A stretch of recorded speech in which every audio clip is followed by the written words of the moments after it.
চলে আসলাম রাত্রে বিজয় মেলাতে, কুমিল্লা টাউন হল মাঠ।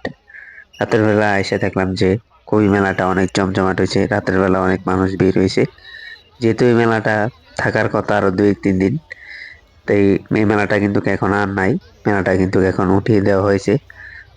বিজয় মেলার নামে কিন্তু বাণিজ্য মেলা ব্যবসা কিন্তু শুরু করে দিছে, তাই কিন্তু জনগণ খেপে কিন্তু এই মেলাটাকে কিন্তু বন্ধ মেলাটা করে খুব দিছে। জমজমাট হয়ে উঠছিল, চতুর্দিক থেকে মানুষ আসা শুরু করলো। তো কান্দিরপাড় মোড়ে অনেক রাতের বেলা কিন্তু অনেক জ্যাম। মেলাটা খুব ভালোই জমজমাট হয়ে উঠছিল। বিজু মেলার নামে চলছিল এখানে বাণিজ্য মেলার ব্যবসা, তাই কিন্তু মেলাটাকে বন্ধ করে দেওয়া হয়েছে।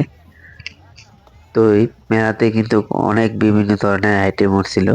তো সবাই কিন্তু এখানে কম প্রাইজের মধ্যে কিন্তু কেনাকাটা করতে পারছিল।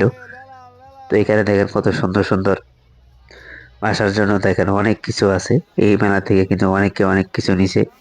এই যে এখানে কসমেটিক আইটেম বা বাচ্চাদের খেলনার অনেক ধরনের কালেকশন কিন্তু এই মেলার ভিতরে ছিল। তাই কিন্তু মানুষ কিন্তু একটু আগ্রহ হয়েছিল এই মেলার জন্য। তো এটা বিজয় মেলা নামে কিন্তু বাণিজ্য মেলায় চালিয়ে দিছে। আর সবাই বিজয় মেলার নামে কিন্তু বাণিজ্য মেলা দিয়ে কিন্তু ব্যবসা করা শুরু করে দিছিল। তাই কিন্তু জনগণ খেপে কিন্তু মেলাটাকে বন্ধ করে দিছে। তো এখন একটি দোকানে আসলাম, দেখেন এই দোকানটার ভিতরে A to Z বাড়ির আসবাবপত্র সবকিছু আছে। এই যে দেখেন, এখানে কি নাই, A to Z সবকিছু আছে এই মেলার ভিতরে।